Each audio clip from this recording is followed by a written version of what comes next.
Alright guys, perseteruan antara pembuat game CryptoZoo alias Logan Paul versus CoffeeZilla semakin heboh. Logan Paul ini tidak terima begitu saja ya dituduh yang tidak-tidak oleh CoffeeZilla atau yang lebih kita kenal sebagai detektif internet. Ya, secara konten CoffeeZilla ini memang dikemas ya dengan latar seperti kantor detektif dan membahas banyak kasus di sana. Sementara itu, YouTuber terkenal ini si Logan Paul ini ya membalas tuduhan CoffeeZilla tersebut atau Zilla ya dengan unggahan videonya yang 7 menit.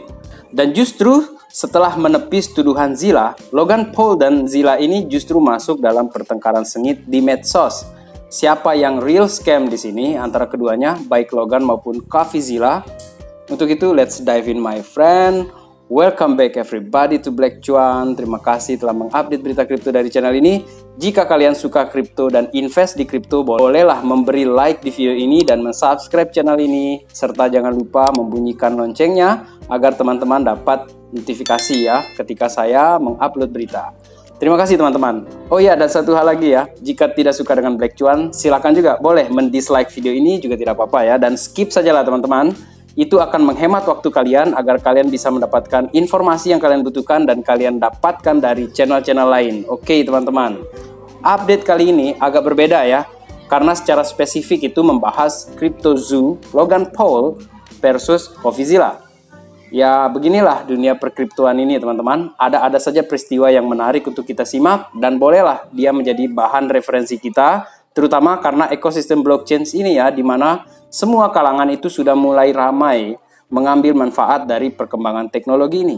Tetapi teman-teman, sebelum masuk ke pembahasan kita seputar berita kripto ya, mengenai si CryptoZoo Logan Paul versus CoffeeZilla ini ya, izinkan saya membahas sebentar saja ini tentang Bitcoin dan pandangan saya tentang berita mengenai potensi harga bottom untuk Bitcoin ini teman-teman.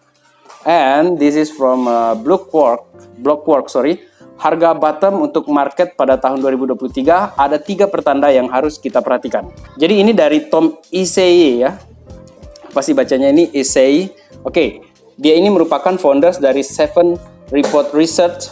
Menurut dia, 3 area utama yang menentukan apakah dan kapan bear market ini berakhir, yakni easing lockdowns in China, inflation peak, and the Federal Reserve hits peak hawkishness.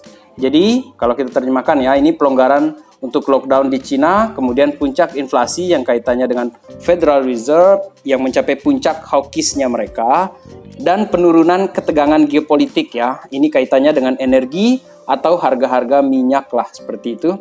Dan belum ada satupun dari indikator ini yang tercapai.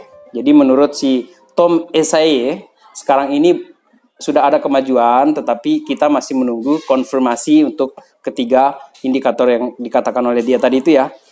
Jadi teman-teman, selama ketiga indikator tersebut belum tercapai, memang rasanya sulit ya melihat kemajuan arah market ini ke depannya. Kebijakan lockdown di Cina juga, jika masih terus berlanjut, ini akan berdampak pada pasokan industri. Karena jelas ya terhambat ini gara-gara warganya ini kan tidak bisa bekerja maksimal. Dan seperti kita tahu, Cina ini kan menyumbang pasokan pergerakan ekonomi yang berpengaruh ya, baik di Asia maupun luar Asia. Dan kedua, tentu saja The Fed ya, jika dia masih hawkish dan tetap saja hawkish ya, investor ini bakalan belum berani masuk ke sektor spekulatif aset ya, seperti Bitcoin ataupun aset-aset lainnya. Dan terakhir, suhu geopolitik ya, jika masih belum reda, Rusia dan Ukraina ini masih akan memberi dampak negatif yang besar terhadap pasar, terutama mengenai pasokan energi seperti minyak ya. Jika Rusia dan Ukraina akhirnya damai teman-teman, harga minyak kembali stabil, saya pun mengira ya, seperti yang Tom Iseye katakan, kita akan melihat peralihan tren dari bearish menuju bull market di tahun ini. Tetapi, sekalipun pertanda dari Tom Iseye belum terpenuhi, ada sebuah data di sini yang mengindikasikan berita positif ya tentang Bitcoin, dan ini datang dari postingan Twitternya si Crypto Rover di sini. Wallet dengan lebih dari 1 BTC itu sudah mendekati jumlahnya 1 juta teman-teman. Yang artinya meskipun terjadi penurunan harga, rupanya jumlah investor retail maupun kelas menengah ya tetap bertahan dan jumlah mereka semakin hari semakin bertambah. Bagi saya ini cukuplah memberi gambaran tentang keadaan pasar Bitcoin yang semakin positif ke depannya. Apakah menurut teman-teman dengan 3 pertanda tadi dari Tom Iseye dan data tentang jumlah wallet address untuk Bitcoin holdings ini merupakan semacam sinyal ya bahwa 2023 ini merupakan bottom price untuk Bitcoin. beritahu saya di kolom komentar teman-teman ya. Sekarang kita ke bagian inti dari video kita kali ini, dan ini merupakan klaim yang dibuat oleh CoffeeZilla. Project CryptoZoo Logan Paul adalah scam.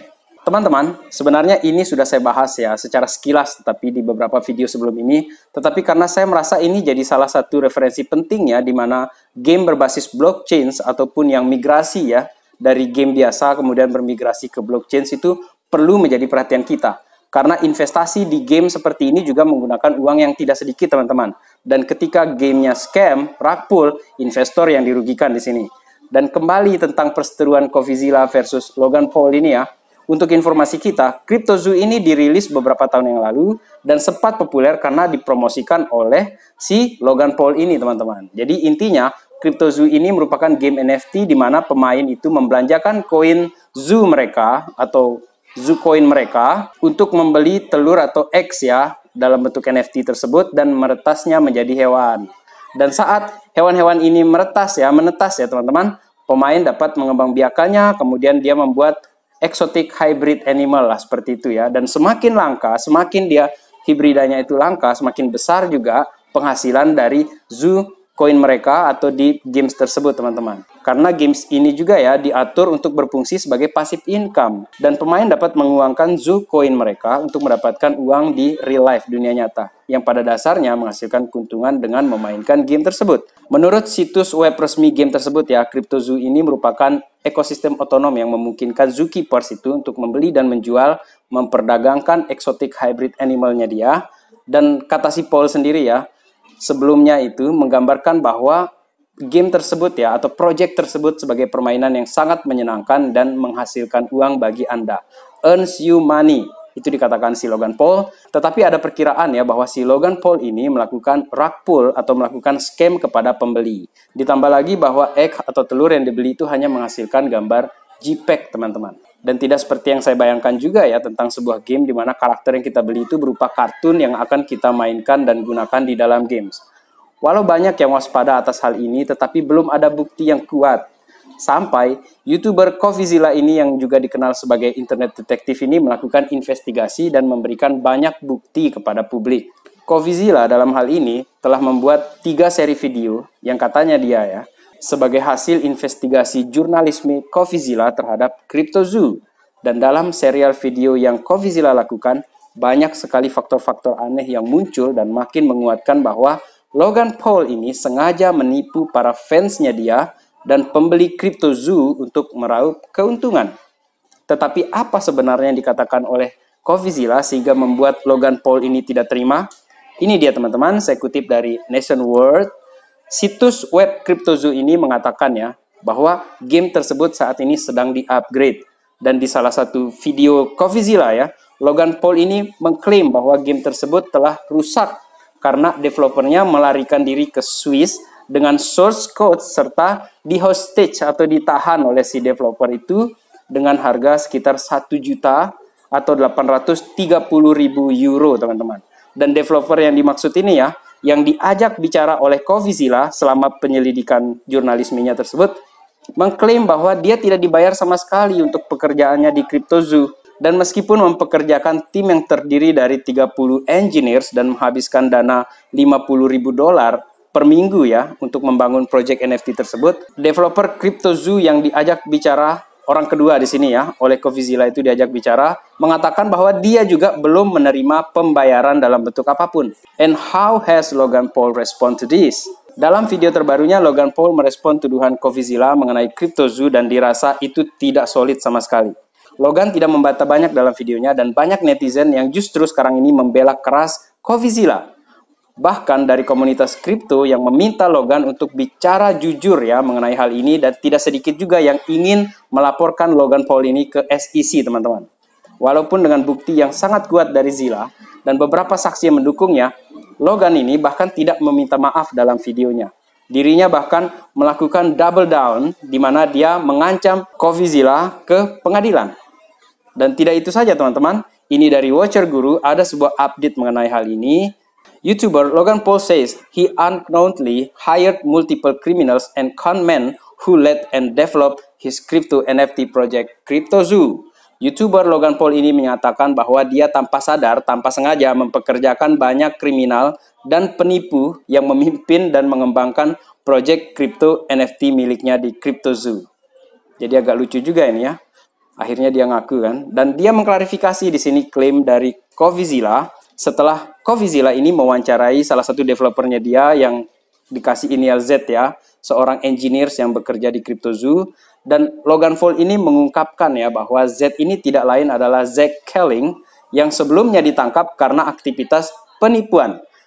Tim CryptoZoo hanya memiliki 3 engineers dan bukan 50 seperti yang diklaim oleh CoffeeZilla dalam video CoffeeZilla tersebut. Jadi ini dikatakan oleh si Logan Paul, teman-teman. Dan bahkan si Logan Paul juga mengungkapkan ya bahwa CoffeeZilla ini tidak mengungkap fakta ya atau mengecek fakta dan dengan sengaja saja dia melanjutkan agenda kebohongannya. Dia juga mengatakan bahwa CoffeeZilla ini memiliki semacam addiction to click ya, ketergantungan untuk kena klik ya videonya gitu, dan mengaburkan penilaiannya saat merilis video investigasinya. Jadi si Logan ini juga mengatakan bahwa CoffeeZilla ini nebeng nama dia untuk tenar dan dapat view. Serta hal ini juga dianggap bahwa CoffeeZilla ini merupakan jurnalis yang berat sebelah dan punya agenda khusus. Untuk 3 kriminal yang dikatakan telah dipekerjakan oleh Logan Paul, sekarang ini sudah bukan lagi bagian dari CryptoZoo dan dia sendiri bersama manajernya yang bernama Jeff ya. Sampai saat ini, menurut pengakuan mereka, belum menjual satupun koleksi NFT dari CryptoZoo. Dan seperti kalimat penutup dalam video 7 menitnya si Logan Paul ini, dia membalas klaim CoffeeZilla, kami akan menangani ini sendiri sementara kami terus membangun CryptoZoo dan sampai jumpa nanti di pengadilan. Well my friends, siapa sebenarnya yang penipu di sini? Biarlah nanti mereka buktikan sendiri nanti di pengadilan ya. Dan begitu pun bukti transaksi mereka dari pembelian dan penjualan koleksi NFT yang dikatakan merugikan banyak sekali investor itu akan dibuka secara luas, secara publik nanti di pengadilan. Dan kesimpulan saya di sini, tetaplah riset terlebih dahulu sebelum kalian invest, baik itu di game yang berbasis blockchain ataupun menginvestasikan uang kalian di cryptocurrency. Jadi tolong, jangan FOMO, jangan panik. Dan untuk sekarang ini kita tetap be strong ya teman-teman. Terima kasih telah menonton. Salam Black Chua. Peace my friend.